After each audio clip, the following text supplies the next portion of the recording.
जगत सारा क्षणिक है और आत्मा एक नित्य है।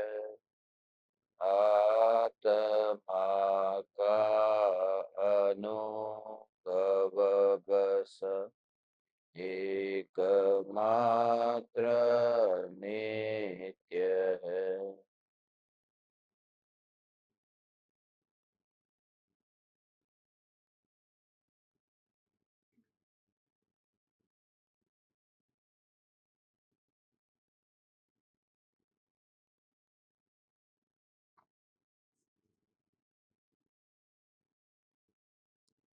पहली शंका।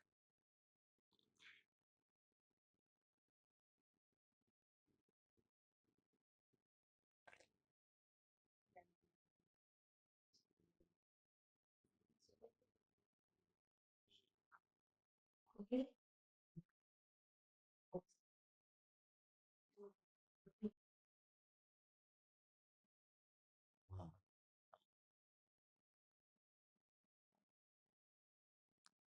शंका है। आज सुबह के सत्संग में आया था, आंख खोले तो भी ध्यान हो सकता है।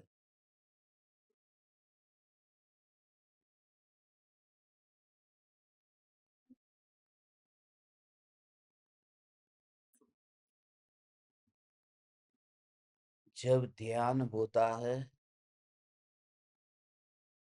तब आंख खुली हो सकती है, मगर उस खुले होने में चेष्टा पूर्वक आंख को खोला नहीं होता।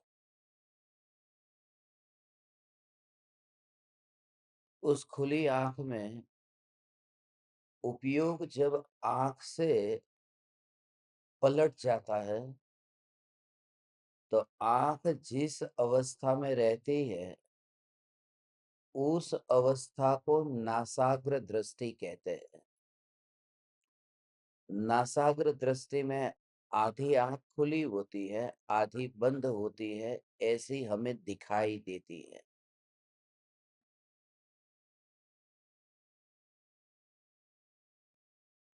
भ्रम के कारण कुछ साधक इस प्रकार से फिर प्रयोग करने लगते हैं कि कृपालु देव की जो आंखें हैं वो नाक के अग्रभाग को देख रही है। नासाग्र दृष्टि उसे ही कहते हैं। तीर्थंकर परमात्मा की आंखों को देखेंगे तो भी ऐसे ही देखते हैं, नासाग्र दृष्टि है। वो नासाग्र दृष्टि नाक के अग्रभाग पर ऐसा कोई उपयोग लेकर के नहीं जाना होता, नहीं तो ये बहुत बड़ा भ्रम हो जाता है कि नाक की डंडी को लोग देखे तो वह तो पुद्गल का ध्यान हो जाएगा, क्योंकि शरीर ही पूरा पुद्गल है, नाक भी पुद्गल है, नाक की डंडी भी पुद्गल है। वो तो ऐसा है कि आंख में से उपयोग हट गया तो आंख में कुछ भी जबरदस्ती नहीं करना पड़ा और जैसी आंख रह गई ऐसी रह गई। इसे सीधा सा डॉक्टर की तरह ही देखना। जिस डॉक्टर ने आपको हाथ ढीला छोड़ने के लिए कहा हो कि आपने हाथ बिल्कुल टाइट पकड़ के रखा था, उन्होंने कहा कि बिल्कुल ढीला छोड़ दो, तो ढीला छोड़ने के लिए भी ध्यान वहां पर हाथ के ऊपर नहीं ले जाना है, जैसा हाथ रह जाए ऐसा। और यदि स्पष्ट रूप से समझना हो तो वो जो मोबाइल फोन हाथ में पकड़ के रखा है और गिर गया रात के समय और हाथ ऐसे ही रह गया लटका हुआ, तो उस हाथ का जो शेप है वो क्रॉस में है, न सीधी तरह से पकड़ा है न बिल्कुल नीचे है, ऐसे लटका हुआ हाथ है। तो उस हाथ में ध्यान नहीं गया, आपका जो अटेंशन था वो हाथ से बिल्कुल हट गया है, आप गहरी नींद में चले गए। तो उस तरह से जब शुक्ल ध्यान में लीन हुए भगवान को, बाकी की किसी इंद्रियों में इस प्रकार का कार्य नहीं होता था। चार इंद्रियां ऐसी ही रहती है, जैसे शरीर पूरा ऊपर से नीचे, तो उसमें कोई परिवर्तन नहीं आया। जैसे पहले बैठे थे ऐसे ही अभी भी बैठे। कान कोई ऊपर चला गया नीचे आ गया उसमें कुछ नहीं हुआ, नाक में कुछ नहीं हुआ, जीभ में कुछ नहीं हुआ, खाली आंखों में, क्योंकि एक ही इंद्रिय ऐसी है जो इतनी अतिशय सक्रिय है। अभी 2 सेकंड नहीं होगी कि हमारी आंख ऐसे हिलेगी, हम चुपचाप बैठ सकते हैं, मगर जब जाग रहे तब हमारा शरीर शरीर पूरा ठीक तरह से बैठ जाएगा। कान भी नहीं हिलेंगे, नाक भी नहीं हिलेगा, मुंह नहीं खुलेगा, मगर आंख की ये जो पलक का झपकना, वो तो बंद खुला बंद होता रहता है। इसीलिए दो प्रकार के भेद भी उसके कारण ही गए हैं। आपने ये जो दर्शन के दो भेद जाने ना, एक चक्षु दर्शन और दूसरा अचक्षु दर्शन। तो अचक्षु में बाकी की चारों इंद्रिय आ गई, ऐसा कहीं दूसरे इंद्रियों के बारे में नहीं कहा। स्पर्शन और अस्पर्शन ऐसा नहीं कहा, ऐसे ही घ्राण और अघ्राण ऐसा नहीं कहा, कर्ण और अकर्ण ऐसा नहीं कहा, चक्षु और अचक्षु, चक्षु दर्शन अचक्षु दर्शन। तो ये आंख एक ऐसी इंद्रिय है कि जिसमें खुला बंद होना होता है, तो वो उपयोग वहां पर हो तभी ये हो सकता है, खुलना और बंद होना। बंद होने में भी उपयोग वहां पर है, खोलने में भी उपयोग वहां पर है, और उपयोग का वहां से हट जाना, तो वो जो आंख की स्थिति है, लटकी हुई आंख का दूसरा नाम नासाग्र दृष्टि है। और लोग फिर वो नासाग्र दृष्टि देख करके खुद नाक को देखते हैं, ये एक बहुत गलत विधि है। और उससे तो पूरा पुद्गल के लक्ष्य से ध्यान का अभ्यास किया। वो तो चैतन्य का चिंतन इस तरह से हो कि स्वरूप की विचार करते करते ही ये नाक की और ध्यान ही नहीं गया, जब ऐसा लगा कि पूरा शरीर ही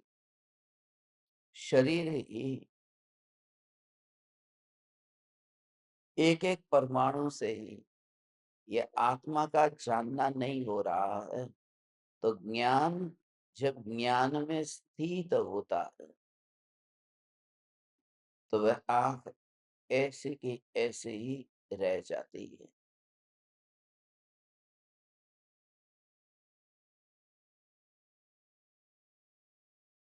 इसलिए ये आंख की एक विशेषता है। और सबसे ज्यादा बीमारी भी शरीर की इंद्रियों में शिथिलता में भी हम सबसे पहले, हम ये नहीं कहते मेरी चमड़ी में प्रॉब्लम हो गया है, मेरी जीभ में प्रॉब्लम हो गया, ज्यादातर बुढ़ापे में कि मेरे को आंख से अब देखने में प्रॉब्लम है, फिर वो कान से, फिर नाक से, ये इतना प्रॉब्लम नहीं है जितना आंख से है।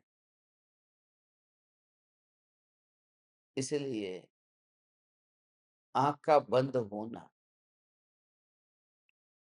ये भी शरीर की थकान, प्रमाद,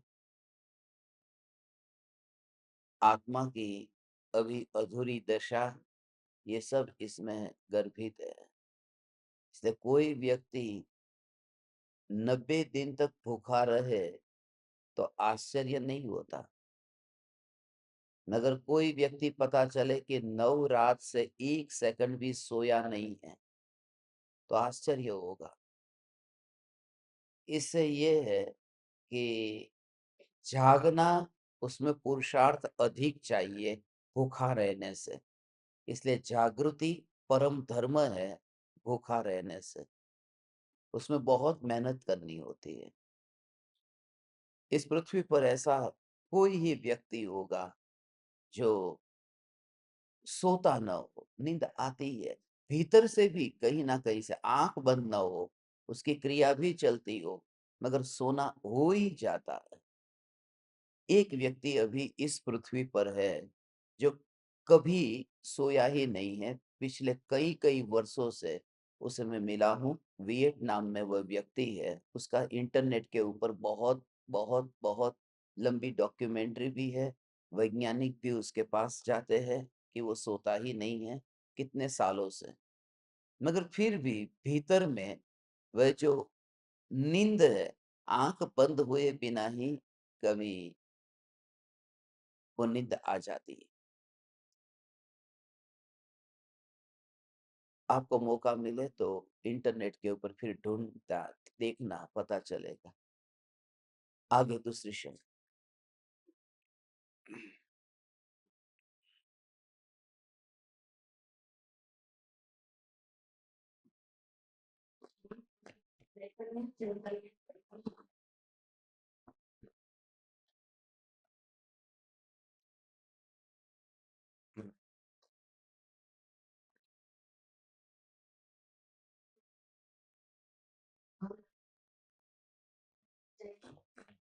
आप बिना माइक के बोल दीजिए, चलो। हुँ, चलो चलेगा, बिना माइक का बोल दीजिए।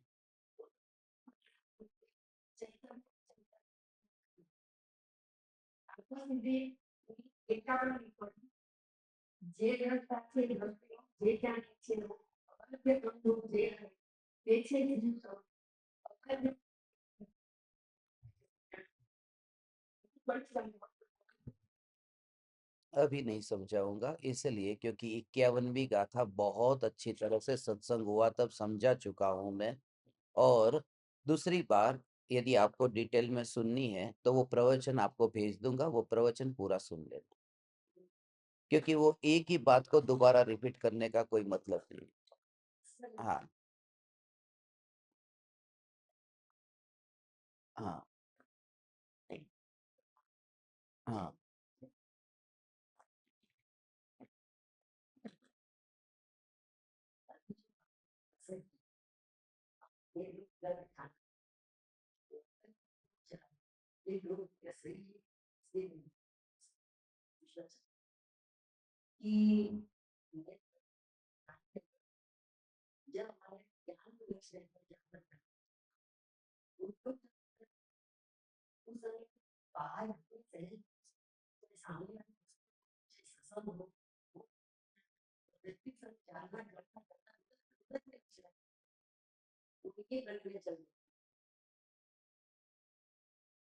तो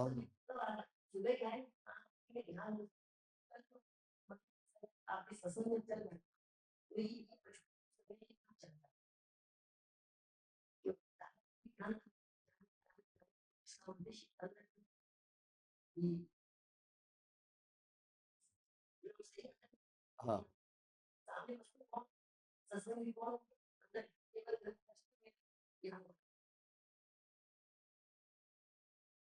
ठीक है। जो बात अभी पहले कही,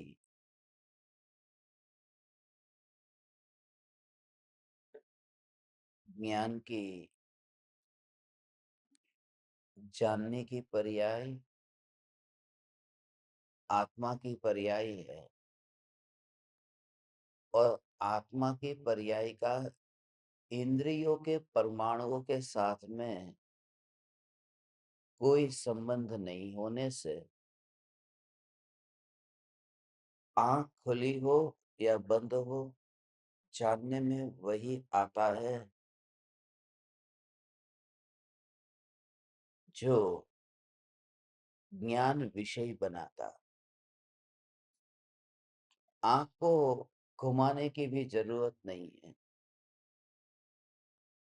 आँखों के सामने जो नहीं है, वह भी ज्ञान में जानने में आ रहा। खुली आँख है, खुले कान है, ये इंद्रियाँ अभी कार्यरत है।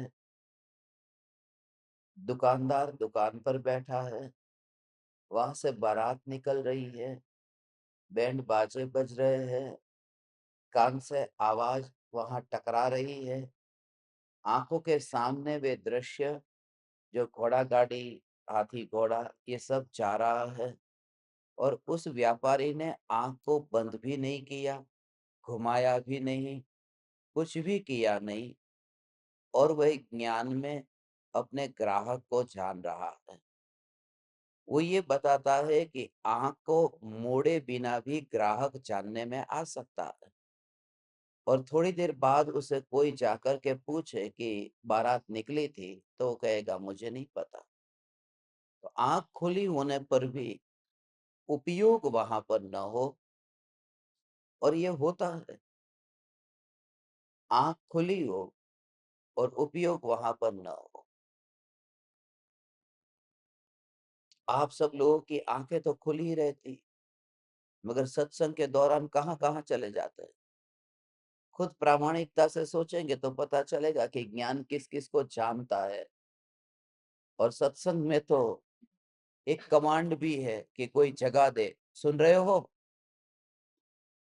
मगर पूजा करने बैठे, भक्ति करने बैठे, सामयिक लेकर बैठे, वहां तो कोई कमांड भी नहीं है कि कहाँ चले गए तो पता नहीं है।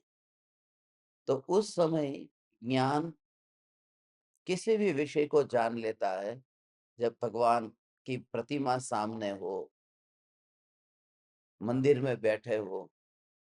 इंद्रिय का और ज्ञान का इस प्रकार से कोई संबंध नहीं है, इसलिए यह जानन धारा भीतर में चल सकती है। मगर जो ज्ञान अंतर में जानने रूप परिणमित हो रहा है, ये जानन जानन जानन जानन जानन रूप ये जो धारा चलती है, ये इंद्रियों के विषय और इंद्रियों का निमित्त बदलने पर भी वह जो व्यक्त हो रहा ऐसा जो जानन प्रवाह है, उसमें किसी भी प्रकार का भेद नहीं होता। यदि पहले नल में से पानी नहीं निकला और दूसरे नल में से पानी निकला, तो वह पानी वही है जो टंकी में है। तो जो हथेली मैंने यहाँ रखी है, तो एक नल में नहीं रखी और दूसरे नल के नीचे रखी है, तो पानी तो वही आएगा। नल अलग अलग है। जो मूल स्रोत है वह जो ज्ञान है, उस ज्ञान में से ही ये जानना। फिर हमें लगता है कि ये तो मैंने लाल रंग को जाना, फिर ये लगता है कि मैं आत्मा हूं ऐसे शब्द को जाना, फिर ये कोई सुगंध दुर्गंध, उसको मैंने जाना। यदि इंद्रियों को, यदि इंद्रियों के विषयों को प्रधानता न दो, तो फिर जो हो रहा है वह ज्ञान ज्ञान ज्ञान का ही परिणमन है। ये भेद नल में है। और जिसने नल के ऊपर जोर देना बंद कर दिया, जिसने हथेली पर जोर देना बंद कर दिया, उसके लिए वही पानी है, वही पानी है। उसमें पानी के भेद नहीं है। एक जगह हो सकता है पुरुष की हथेली हो और वहां सोने का नल हो, वहां पर स्त्री की हथेली हो, चांदी का नल हो। तो नल में भेद हो सकता है, हथेली में भेद हो सकता है, वह पानी जो आ रहा है उसमें भेद नहीं है।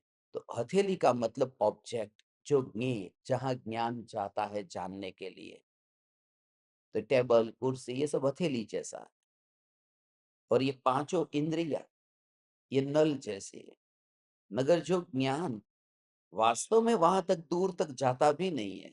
ये भ्रम होता है कि ज्ञान इंद्रियों से कुर्सी को जानने गया, वो तो मोह की वजह से। इसलिए सौगानी जी कहते थे, लक्ष्य बाहर का होने से ऐसा लगता है कि ज्ञान जगत को जानता है, ज्ञान जगत का लक्ष्य करता है।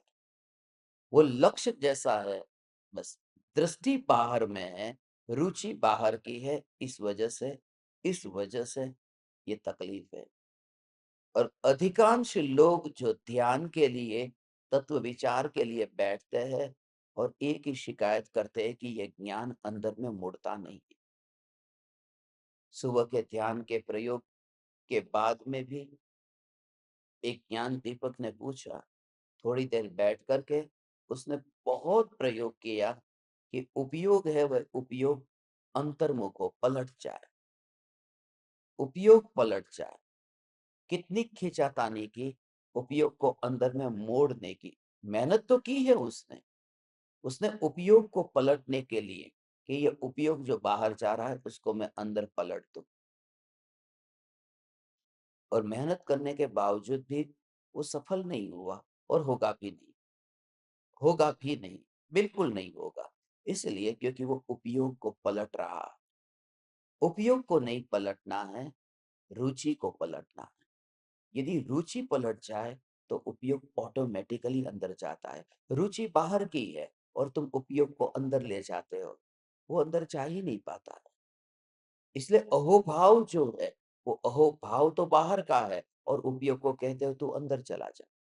धन बाहर दिखता है और तुम चाहते हो कि मैं कमरे में चला जाऊं। ये अंदर ही संघर्ष कर रहे हो, अंदर लड़ाई कर रहे हो। जैसे दो व्यक्ति ऐसे लड़ते हो तो उसमें एक तो जीतेगा, क्योंकि एक लड़ रहा है, दूसरा इधर है।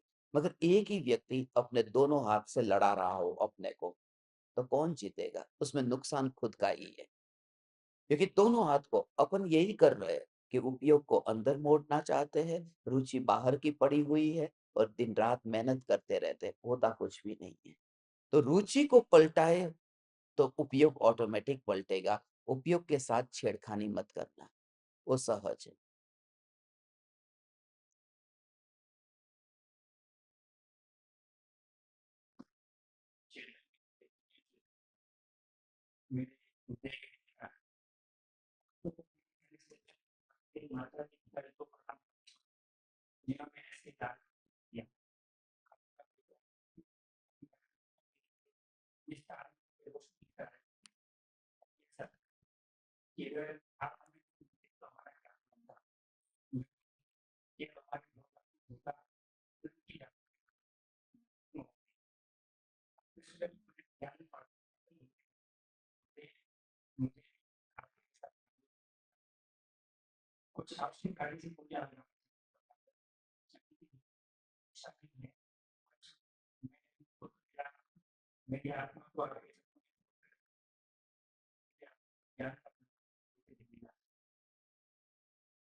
आपकी भावनाओं को भी मैं प्रणाम करता हूँ।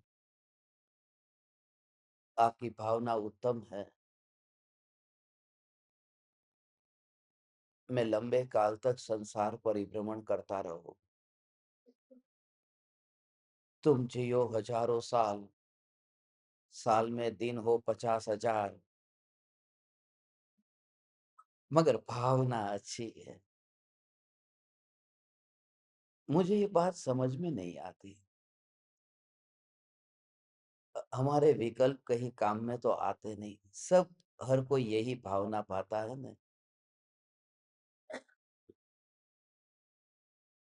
कि तुम जियो हजारों साल। ये हो सकता है, मगर भावना है ना,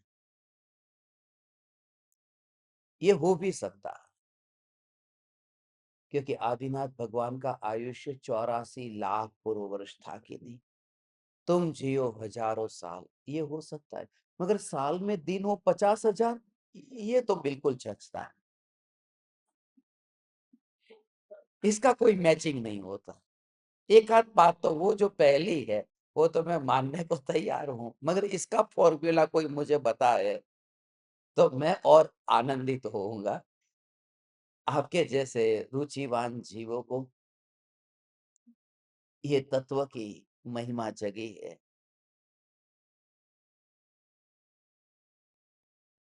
सत्य है, मुझे तुम्हारे देह की वैसे भी जरूरत नहीं है।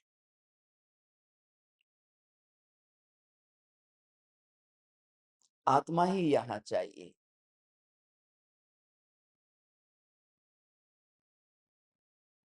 भाव ही यहाँ चाहिए। समर्पण चाहिए।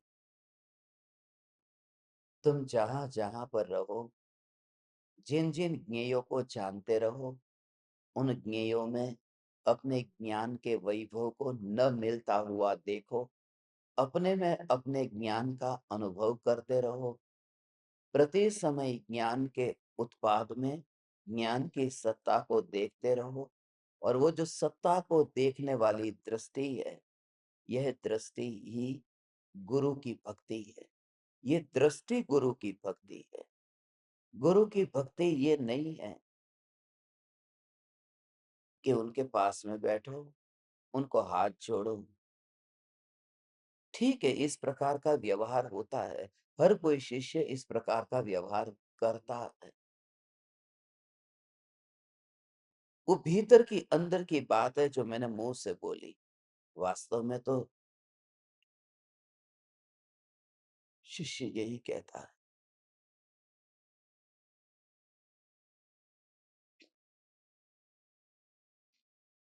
जैसा कहा ना, मैंने अपने को पूरी तरह से अर्पण कर दिया है।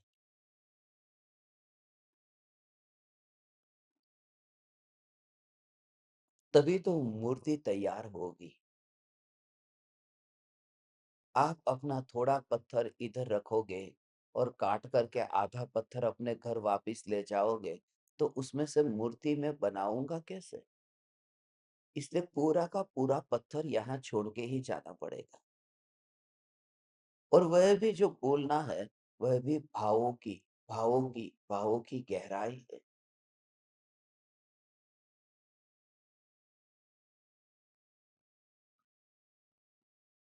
Complete devotion, complete devotion. आज सुबह कुछ ज्ञान दीपक सोनगढ़ गए थे प्रवचन के बाद में।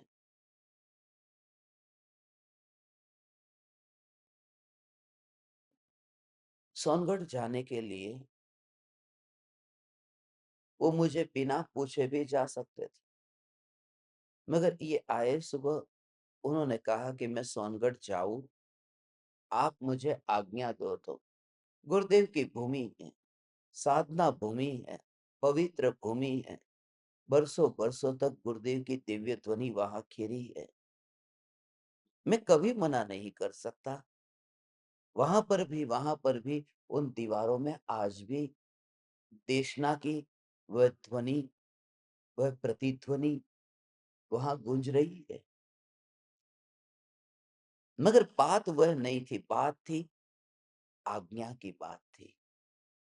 पूरी तरह से मैं समर्पित हूं, आप मुझे बताओ, मुझे कहाँ जाना, मुझे क्या करना, उससे मुझे कोई फर्क नहीं पड़ा, मगर मेरा आदर और बढ़ गया इनके प्रति।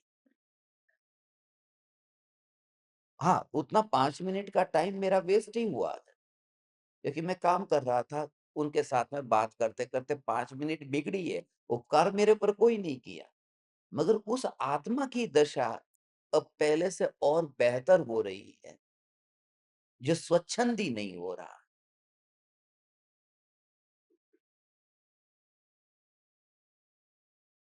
इनको वापिस जाना है, मगर ये पूछ रहे कब जाऊं? आप जब बोलेंगे तब जाओ। कितनी तारीख को जाऊं? 19 तारीख को ये कार्यक्रम पूरा हो रहा है। 19 तारीख के बाद में मैं कितने दिन इधर हूँ, तो फिर और इतने दिन, जितने दिन ज्यादा रहे सत्संग करेंगे। मैंने कहा मेरा तो कुछ पक्का नहीं है, मगर आप 19 तारीख के बाद कभी भी जा सकते हैं। इतना भी आपको घर से आने को मिला है, उनको भी दो हाथ जोड़ करके प्रणाम करना। और इतना सभी को वात्सल्य इतना दो, इतना वात्सल्य दो कि भीतर में आपका आत्मा वो अंतर की यात्रा के लिए इतना इतना कोमल हो गया हो, तभी तो सहजता से उपयोग अंदर में सरक पाएगा। नहीं तो बाहर में बहुत बहुत विषय कषायों में, बहुत परिवार में, मित्रों में, खास करके तो परिवार में ही झंझट बहुत होती है। इसलिए निकलना भी जरूरी है, मगर विरोध रखे बिना, विरोध किए बिना। बस। और यदि आपका रस बदल जाएगा धीरे धीरे धीरे धीरे धीरे धीरे। इसी वजह से गुरुदेव कहते थे ना, वो जो स्त्री का पति मर गया तो मर गया। अब तुझे धर्म करने का समय मिला, तू उसके विरह में रोती क्यों है? उस समय भी यह हालत होती होगी कि परतंत्रता और गुलामी की वजह से स्त्री न सत्संग सुन पाती है, न ध्यान कर पाती है, न विचार कर पाती है। तो स्त्री पर्याय में बहुत बहुत परतंत्रता है, गुलामी है। और ये पहले हम मिले नहीं थे। मिले होते तो आधे से ज्यादा तो शादी ही नहीं करते, इतनी स्वतंत्रता का मार्ग चुनते। यदि शादी से पहले ये तत्व ज्ञान मिला होता और सब हो जाता, सत्य है सब हो जाता, जिंदगी आराम से आसानी से बिना किसी वासना के, परतंत्रता के गुजर सकती थी। मगर अभी भी जितना हो सके बस कहीं विवाद में पड़े बिना, अपेक्षा भाव के बिना, अपनी मान्यता को, अपने विकल्पों को दूसरों के ऊपर थोपने की चेष्टा किए बिना बस अपना अपना काम कर लेना। घर में एक एक बार भी ये सलाह सूचन, आप ये करो, आप वह करो, आपको सत्संग सुनना चाहिए, तुम्हें धर्म करना चाहिए, किसी को भी ये छेड़ो मत। अपना कल्याण करके बिल्कुल मैं अकेला हूं और अकेला ही जाना है। और यहाँ पर बस कहीं पर भी विवाद खड़ा नहीं करना है। वो जब अनंत अनंत अनंत अनंत ऐसा भविष्य का जब आपको विचार आएगा, तो यहाँ पर भीड़ के बीच में एकांत, इस एकांत में अपने को अनुभव करोगे। तो आप जा तो रहे हो,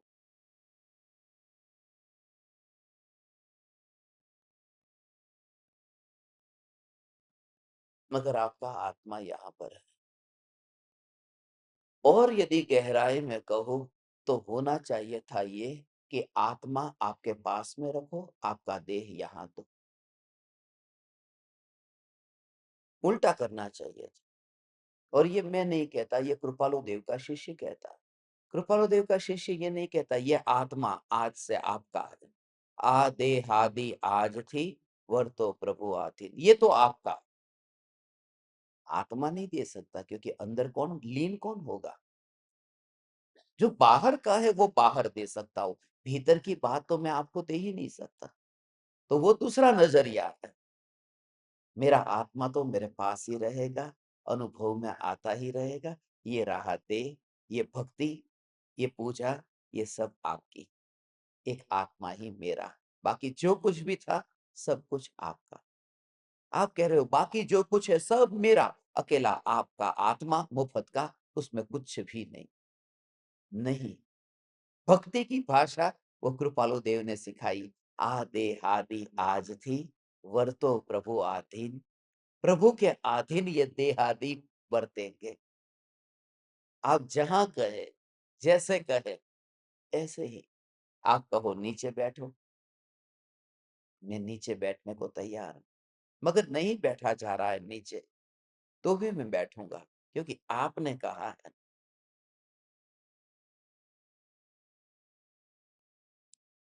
आगे किसी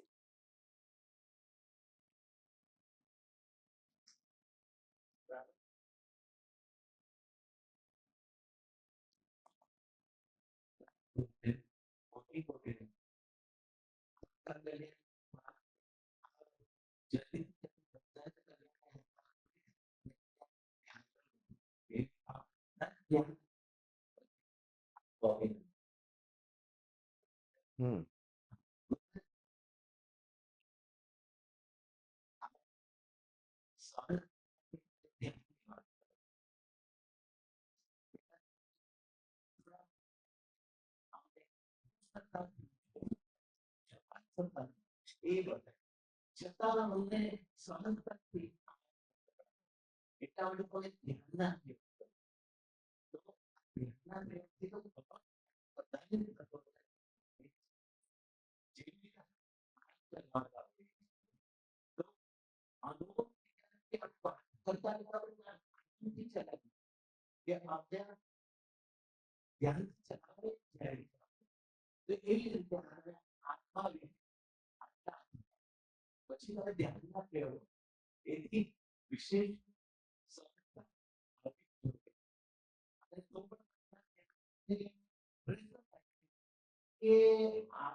उनकी शंका है, पहले तो उन्होंने जो शुरुआत में बोला, वो ये बोला कि मेरे लिए मंगल भावना बातें है, सब यात्रा पूरी हो जाए और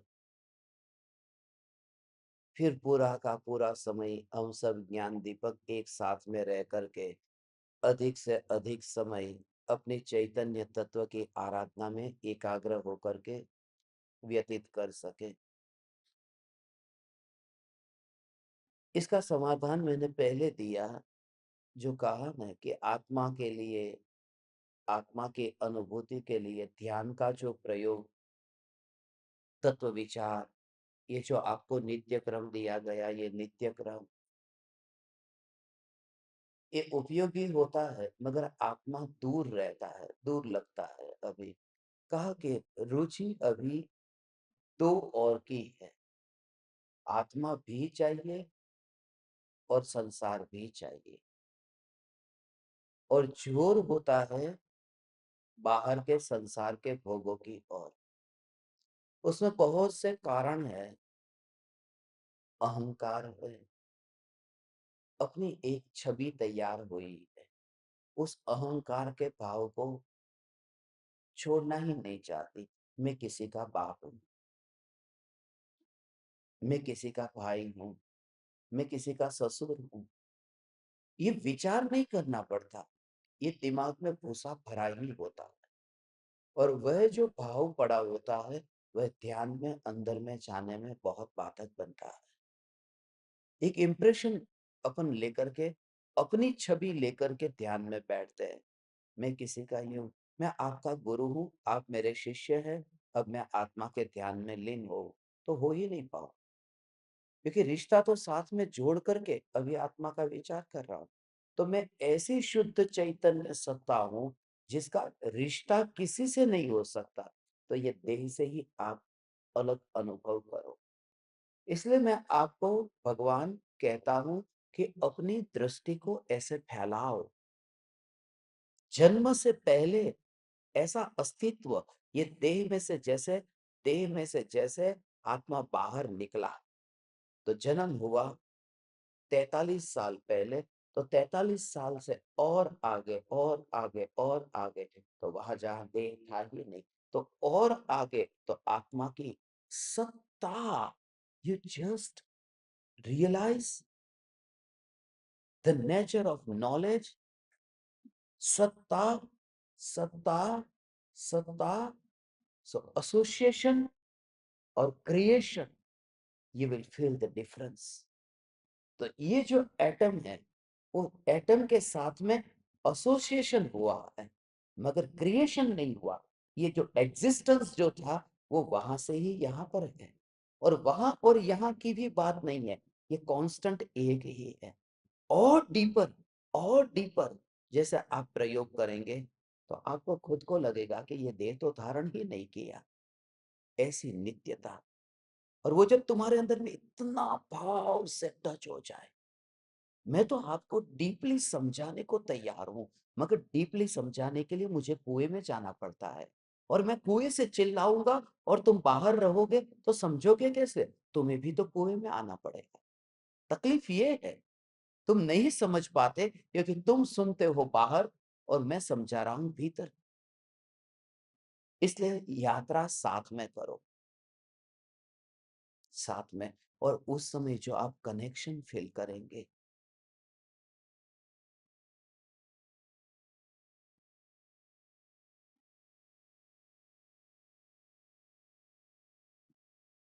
ये पागलपन, पागलपन का जो प्रश्न पूछा ने, पागलपन, पागलपन माने देह के लिए अब इतनी फिक्र ही नहीं करता। पागलपन माने उसका ठिकाना नहीं, पागल का कोई ठिकाना नहीं होता। पागल व्यक्ति उसको ही कहते हैं ना, उसका कोई ठिकाना नहीं है। मगर वो संसार के मामले में पूरी तरह से, पूरी तरह से पागल है। इतना निर्भय हो जाता है। वो कहां से वो ताकत आती है? वो ध्रुव के जोर से आती है, ध्रुव के जोर से आती है। और उस समय वो तैयार नहीं करना पड़ता, वो इतना अंदर में, इतना अंतर में होता है। वो एक प्रकार का पागलपन ही है, बिल्कुल पागलपन है। जब अंदर में वो मस्ती, एक बार एक नशा चढ़ जाए कि बस ध्रुव ध्रुव ध्रुव ध्रुव। अभी थोड़े दिन पहले जो सत्संग हुआ था ना गजपंथा में, तो रात को वो जो सांप का घर वहां बना है, तो वहां पर ही रात को ऐसे ही सत्संग तो रात को पूरा हुआ, सुबह फिर ध्यान के प्रयोग वहीं से करने थे। और पूरा वहां पर अभी पेड़ उग गए हैं, पौधे उगे हुए, तो वहां पर ऐसे ही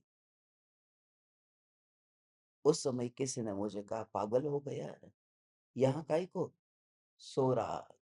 और पता है एक सांप भी आए, खाली डस दे वो, तो 5 मिनट में खत्म हो जाओ।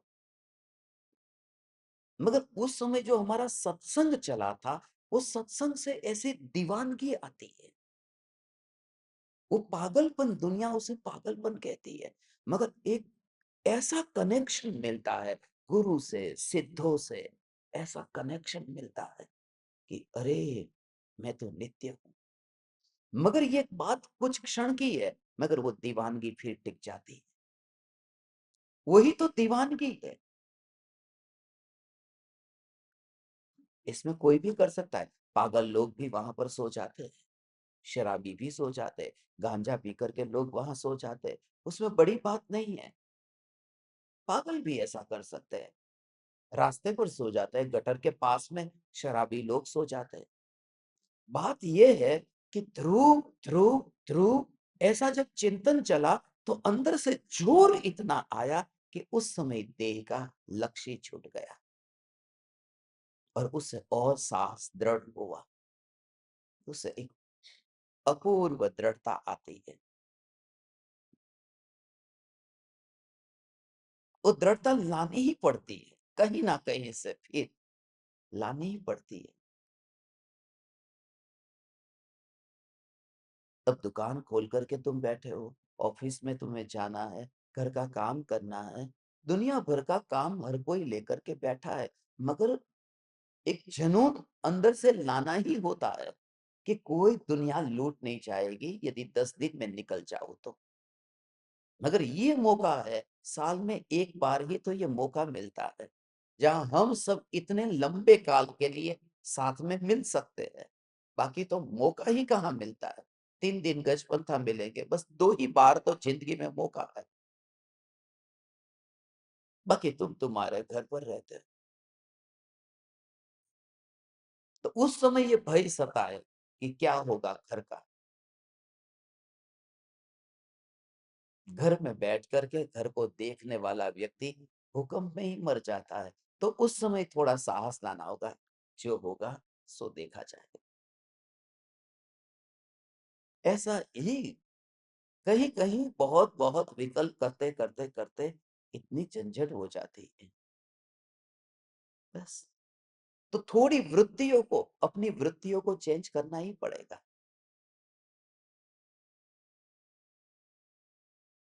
रुचि को चेंज करना पड़ेगा।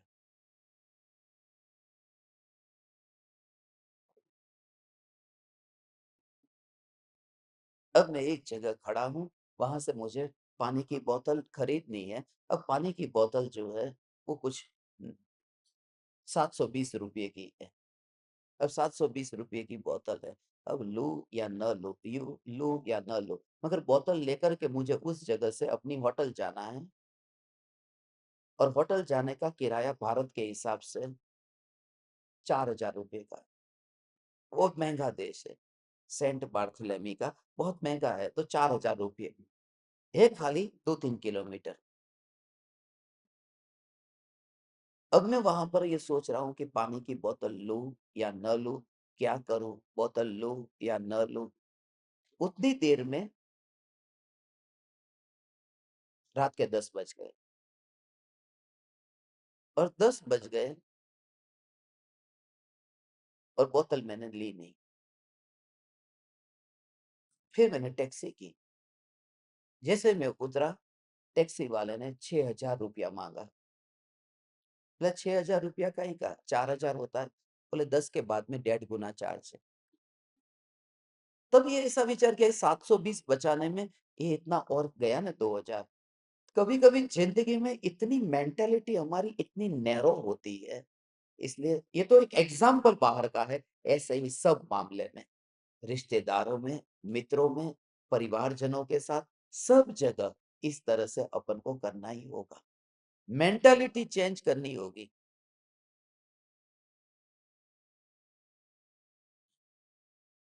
दृष्टिकोण अपना बदलना ही पड़ेगा। तो थोड़ा साहस जुटा करके निकलो। पति को एक बार बोल दो कि यदि मैं निकला, मैं निकल गई, मानो मैं मर गई, यही से शुरुआत करो, मैं मर गई।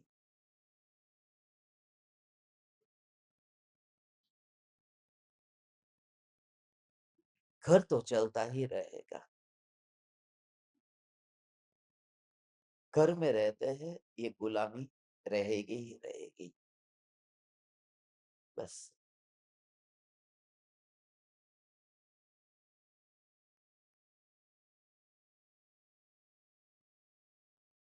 और आपका स्वभाव बिल्कुल बच्चे जैसा, इसलिए जल्दी से काम हो सकता है। बच्चा बच्चा बोला तो मुझे एक बात और याद आ गई।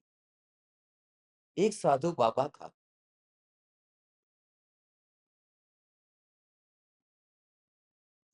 किसी ने उस साधु बाबा को पूछा कि बाबा जी कैसे हैं आप?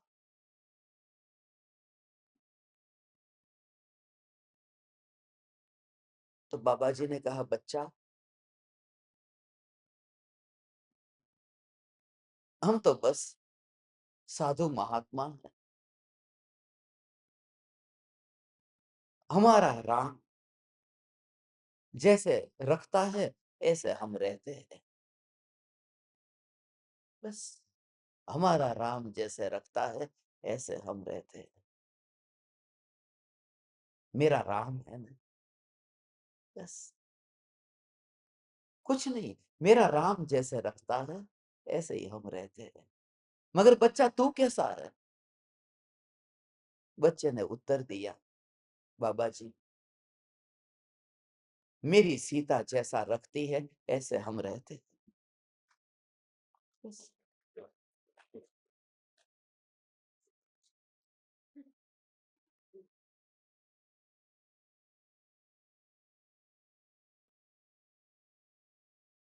परतंत्रता तो होगी बच्चों के लिए। किसी को सीता रखती है, किसी को राम रखता है।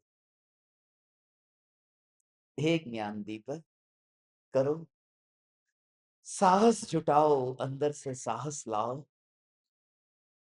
मगर रोज रोज रोज रोज रोज रोज ये सुनते सुनते ही ये निश्चय दृढ़ होता है, आत्मविश्वास बढ़ता है, दृढ़ता आती है। बस। वही दिखेगा और कुछ नहीं। वही दिखेगा और कुछ भी नहीं। वह ध्रुव सत्ता, ध्रुव सत्ता, ध्रुव सत्ता, ध्रुव सत्ता, ध्रुव सत्ता। और वही अंतर में जोर ऐसा रहता,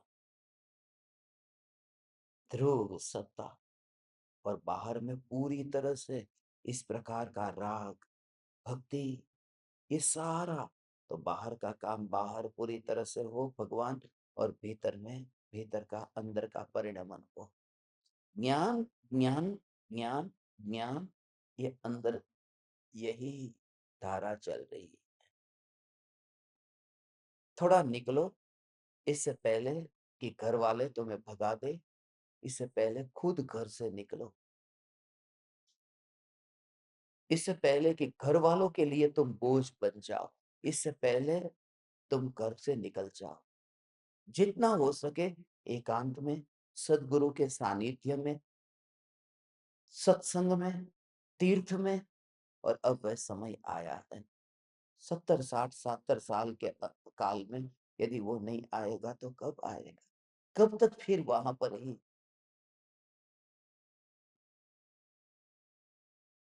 वो झंझट करते रहेंगे? अंतिम शंकर।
हम्म।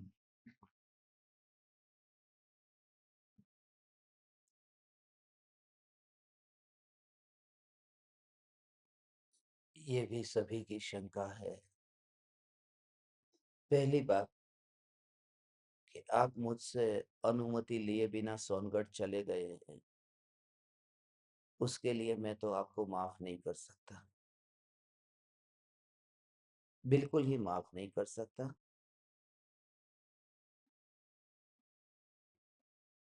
इसके लिए, क्योंकि माफ करने के लिए पहले क्रोध आना जरूरी है, और मेरे को कोई फर्क पड़ा ही नहीं है, तो माफ करने की बात ही नहीं है। अब दूसरी बात,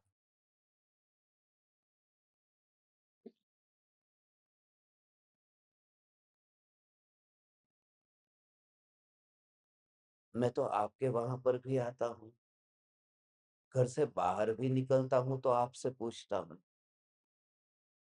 और आप गांव छोड़कर कहाँ चले जाते हैं, मैं ढूंढता हूँ कि ये कहाँ गए, और पता नहीं। आज ही मुझे काम था, मगर कहीं मिले ही नहीं, क्योंकि दोपहर में हमारा अच्छा सा सत्संग हो रहा था। तो ये दुर्भाग्य है आपका। दूसरी बात, जो प्रयोग के समय जो करते हैं, उस समय न आत्मा अनुभव में आता है, और ना कुछ समझ में आता है। ऐसा लगता है ब्लैंक ब्लैंक हो गया, खाली खाली जैसा। और सत्य है, बिल्कुल सत्य है, खाली खाली लगता ही है। और वो जो बीच की घड़ी है वो एक बहुत महत्व की घड़ी है।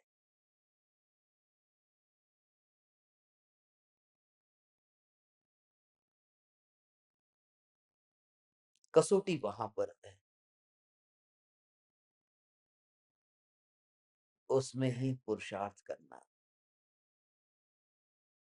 हमने ये समझा था ना, दिन में हम जागते हैं, रात को सोते हैं, उसके बीच में जागना और सोना, उसके बीच में जो कुछ क्षण आते हैं जहां हम न पूरी तरह से सोए हैं, न अभी जाग रहे हैं पूरी तरह से, वो जो बीच का क्षण है वो महत्वपूर्ण है, वो ट्रांसफॉर्मेशन का क्षण है। इसलिए तो वो जो बीच की घड़ी, उसे हमने संधि काल कहा, संध्या कहते हैं ना।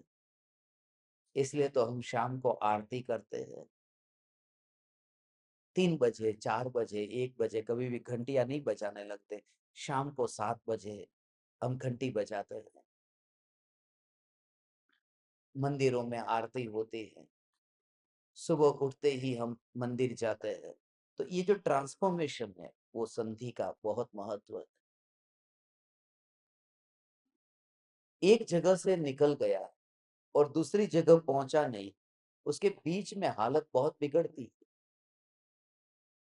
क्योंकि पुराना सुख तो छोड़ दिया और नया सुख मिला नहीं। इसके बीच में क्या हो, वैसे पुराना छूटा नहीं है, खाली उससे अब विरक्त हुआ है, उससे अब अलग होकर के उसे प्रधानता देना कम हुआ है। छूटेगा तो तब जब अनुभूति होगी। तो जब हम बैठते हैं तत्व विचार के लिए, चिंतन के लिए, ध्यान के प्रयोग के लिए, जब हम बैठते हैं तो उस समय यदि मशीन की तरह ही विचार करेंगे या गुरु के द्वारा सुनी हुई जो वाणी है, उस वाणी को ही यदि हम पूरी तरह से वाणी पर वाणी पर ही यदि पूरी तरह से जोर दे करके यहाँ चिंतन करेंगे तो नहीं हो पाएगा। तो फिर लगेगा खाली खाली जैसा, कुछ पकड़ में नहीं आ रहा। मगर भाव भाषण के साथ में यदि होगा तो आपको उल्लास आएगा। ज्ञान निराकुल है, इस निराकुल ज्ञान को थियोरी से नहीं, थियोरी से नहीं, निराकुल ज्ञान को प्रयोग से समझना है, फिर घटित करना है। अभी डुबकी की बात मत करो, अभी जो विचार चलेगा तो उस विचार में गहराई में समझ को तैयार करो। उसके लिए अभी हम प्रयोग करेंगे तो और स्पष्ट समझ में आएगा। मैं बीच बीच में आपको जो कहूंगा उसे सुनते हुए पूरी एकाग्रता के साथ में हम सब बैठेंगे यहाँ। अहो अहो श्री सद्गुरु करुणा सिंधु अपार, इस पामर पर प्रभु किया अहो अहो उपकार,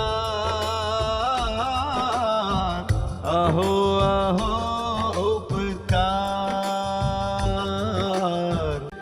देह सहित जिनकी दशा वरते देहातीत, उन